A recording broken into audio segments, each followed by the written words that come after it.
আসসালামু আলাইকুম ভিউয়ার্স, আজকের ভিডিওতে আপনাদেরকে দেখাবো কিভাবে আপনারা আপনাদের টিকটক অ্যাকাউন্ট ডিঅ্যাক্টিভ করবেন।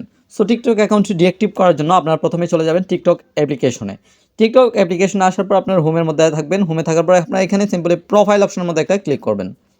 সো ভিউয়ার্স, প্রোফাইলে ক্লিক করার পর এরপর আপনারা থ্রি ডট আইকন দেখতে পাচ্ছেন, উপরের দিকে থ্রি ডট আইকনে একটা ক্লিক করবেন। থ্রি ডট আইকনে ক্লিক করার পর বন্ধুরা আপনারা এখান থেকে পেয়ে যাবেন সেটিংস অ্যান্ড প্রাইভেসি, এই অপশনটার মধ্যে একটা ক্লিক করবেন।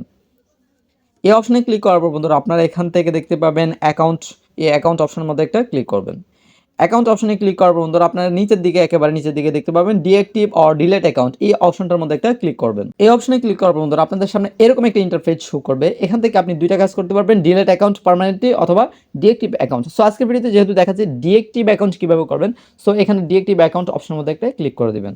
সো এখানে ক্লিক করার পর এরপর হচ্ছে আপনাদের সামনে এরকম একটা ইন্টারফেস শো করবে। দেন আপনি এখান থেকে এটা চাইলে পড়ে নিতে পারেন। এখানে বোঝাচ্ছে যে তারা আপনার এই অ্যাকাউন্টটা যদি আপনি ডিঅ্যাক্টিভ করেন, সেক্ষেত্রে আপনি চাইলে যে কোনো সময় আপনার এই অ্যাকাউন্টটাকে আবার ইনঅ্যাক্টিভ করতে পারবেন, সচল করতে পারবেন। আপনার যে লগ ইন অ্যাক্সেস রয়েছে, যেই ইউজার নেম বা যেই জিমেল এবং পাসওয়ার্ডটা রয়েছে, সেই জিমেল এবং পাসওয়ার্ড দিয়ে কিন্তু আপনি আবার টিকটক অ্যাকাউন্টে লগ ইন করে ঢুকতে পারবেন।